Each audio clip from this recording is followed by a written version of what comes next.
Cities, a concentration of wealth and people, homes of opportunity and strongholds of power. The future of our planet is forming steadily around cities and towns. Half of the global population today live and work in towns and cities, where 80% of annual global wealth is generated. Africa is home to some of the world's fastest growing cities. The current statistics show that about 40% of African populations live in cities. However, that trend will increase by 2050. We will have at least somewhat about 60% of African population living in cities. This rapid expansion of the built environment, increasing concentration of people, infrastructure and economic activity, in addition to a changing climate and rampant urban poverty, creates a greater potential of risk that is capable of disrupting society at scales not previously experienced. When disasters happen in the cities, the local authorities are usually the immediate responders, and this responsibility places them in the best position to create and implement strategies at the local level to reduce the possibility of disasters occurring in the first place. It is for this reason that the United Nations Office for Disaster Risk Reduction, UNDRR, with the support of the European Union, has been running a program dubbed Making Cities Resilient and Sustainable, aimed at improving the understanding of and capacity to address disaster risks at the local level. It is important to understand that the risk often comes at the very local level, and that's the result of planned urbanizations we were talking before, or the behavior of the people, because they are not aware that behaving in a specific way they can lead to increase of risk, they can lead to increase the risk exposure. In Africa, the program is being piloted in 5 cities: Praia in Cape Verde, Yaoundé 6th District in Yaoundé, Cameroon, Dire Dawa in Ethiopia, Kampala in Uganda, and Kisumu in Kenya. At the core of the project is learning of global best practice in sustainable urban development based on the Sendai framework, the global blueprint for disaster risk reduction, and the Sustainable Development Goals. Engagements with sister cities helps us to, first of all, measure ourselves. Where are we as a city?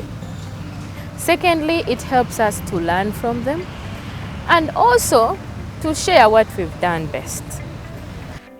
Over the past 2 years, these conversations have had an influence on the policy environment, development project design, and budget decision making across the 5 cities.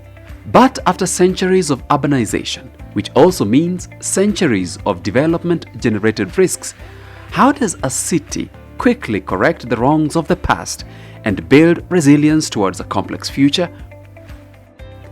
In the deep of the Atlantic blue, off the coast of West Africa, Praia, the administrative and commercial capital of Cape Verde, is rewriting her story through the Urban and Environmental Requalification Program. The city is prone to flash flooding, which has caused massive erosion in the past, leaving homes at risk. And now, with a boom in real estate and a rise in population as people troop in on account of the city's improving economic prospects, flood protection is a priority. It comes as a social development package. We have neighborhoods that have emerged spontaneously through informal construction. We are taking measures to minimize risks in these neighborhoods, such as creating a structure that allows us to decrease the surface runoff, construction of drainage channels and drainage ladders, and street tiling in order to decrease water velocity due to the accentuated degree of slopes. By doing this, we create better living conditions within the neighborhoods, thus creating the basic infrastructure in these informal neighborhoods. Implementar todos esses equipamentos. Once you go to poor neighborhood, what you're going to do, you're going to build the first-class infrastructure, like this pitch. Once you do that, people, their self-esteem will go up. So they'll be in charge of preserving the infrastructure. So there's the key to success. And if you have good roads, good pitch, good infrastructure, sport infrastructures, people will feel they're a part of the city and they'll take care of it better.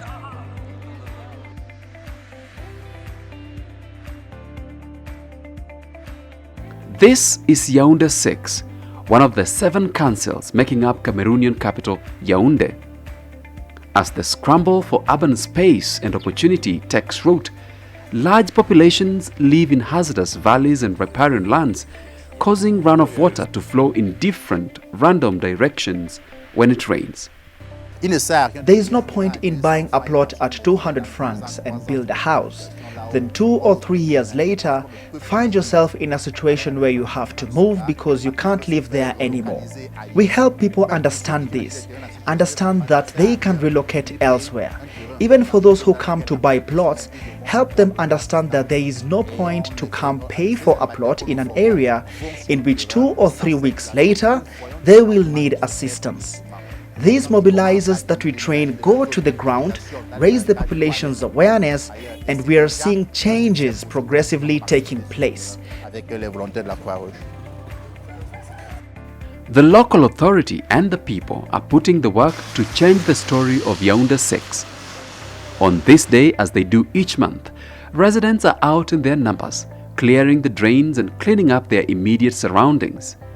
Garbage is deposited at designated drop-off points from where the local authority collects them for disposal. This is an activity that is in the Yaoundé 6 action plan. Every first Friday of the month in the whole district, we proceed to a human investment that we call Clean Friday. It is this activity that is currently ongoing. From 6 a.m., we are outside up to 10 a.m.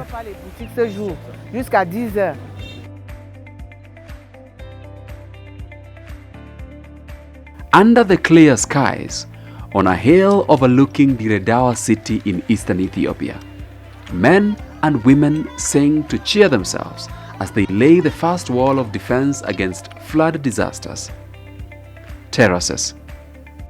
The flood that is coming from upstream of the Oromia region, from the highland, when it rains there, directly the water fall from the upstream to the down, coming through this valley.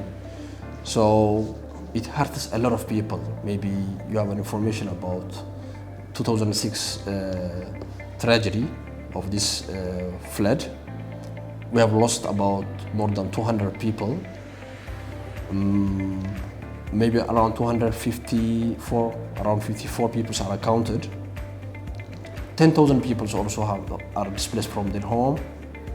Around 100 million properties were damaged in terms of money or in terms of cost. So that tragedy was unforgettable in our administration. Based on past experience and future flood risk projections, the local authority has been clearing the waterways that pass through the city, constructing walls along them to protect neighboring settlements. In all the infrastructure work, both uphill at the terraces or downstream in the flood control channels, the workforce is drawn from the local community as part of a greater urban resilience program. As they work in the different projects earning income for their daily living, they are enrolled into a skills development program to learn technical and creative skills of choice. This in turn empowers them to be gainfully productive, reducing urban poverty and hunger.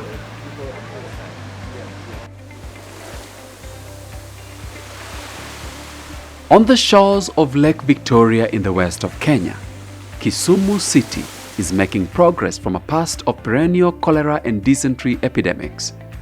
By the end of 2018, no case had been reported for 2 years. Kisumu is kind of in a basin, so whenever there is a lot of rain, then it will be automatically flood. So when there is flood and there is poor waste management system, then there will be an outbreak of a disease, especially cholera. So we decided as a department and as a city that we need to do something. That's why we say, because we wanted to change the way we are managing waste. We decided for us to change the way we are managing waste, we decided to have a study to give us the recommendation and the way we can do it. And that's why we came up with what we call the Kisumu Solid Waste Management Plan. Informed by their waste management plan, the local authority chose to move a landfill that was within the city center and one that was almost as old as the city, and turning the space into a park.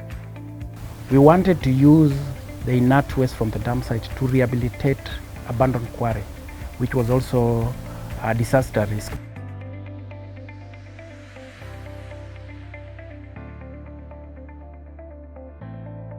For the peri-urban communities of Kisumu, the greatest accomplishment of the city's resilience program came packaged in a seemingly little project: this bridge.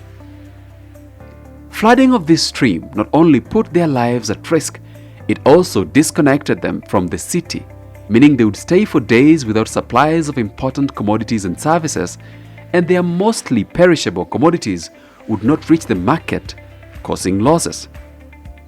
You could not cross this place because the flood here was too much. We were only using a footbridge. I did it for 9 years. The teachers could not go to those schools because they feared it was a disaster to them. Because of this bridge, it is now safe. Teachers come from town, they are posted here, they don't complain. That's a relief. Following a comprehensive multi-hazard and vulnerability profiling, Kampala Capital City Authority is implementing an equally comprehensive disaster risk reduction action plan, one that is embedded on the city's development agenda. We are trying to institutionalize what we've called a climate smart capital investment plan, so that right from the start of planning capital investments, we make them climate smart, we make them resilient to disasters. So if we're planning a school, we're planning a road, you're planning a hospital, we try as much as possible to move it away from potential hazards. Roads projects have changed over a period of time. Right now, when a road project is done, they factor in the carriageway, they factor in the drainage, they factor in the lighting, the trees and the grass and the walkways. So that is how they now package road infrastructure projects in Kampala. And for us, I think that's a huge win, because the funding that goes towards infrastructure projects was massive, whereas greening was struggling to get that sort of funding. But now we are working with the same budget and addressing those greening challenges. So in terms of that resilience, that we found that infrastructure now lasts longer, because the stormwater that would have been running onto the roads and being drained away is now being absorbed on site, and you have less water running onto this infrastructure. From the West Coast through Central to the Horn and East of Africa, the story of urban resilience is gaining momentum. City authorities and communities are not only learning, but also investing time and resources in giving hope to the future of African cities.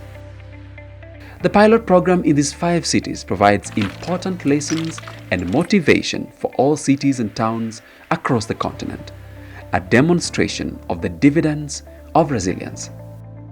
The biggest objective goal that we have for the next phase of the program, which will hopefully start from next year, is to scale up this campaign, because it is wonderful that we have 20 cities globally, 5 in Africa. It's wonderful that we see disaster risk reduction policy implemented and becoming a reality.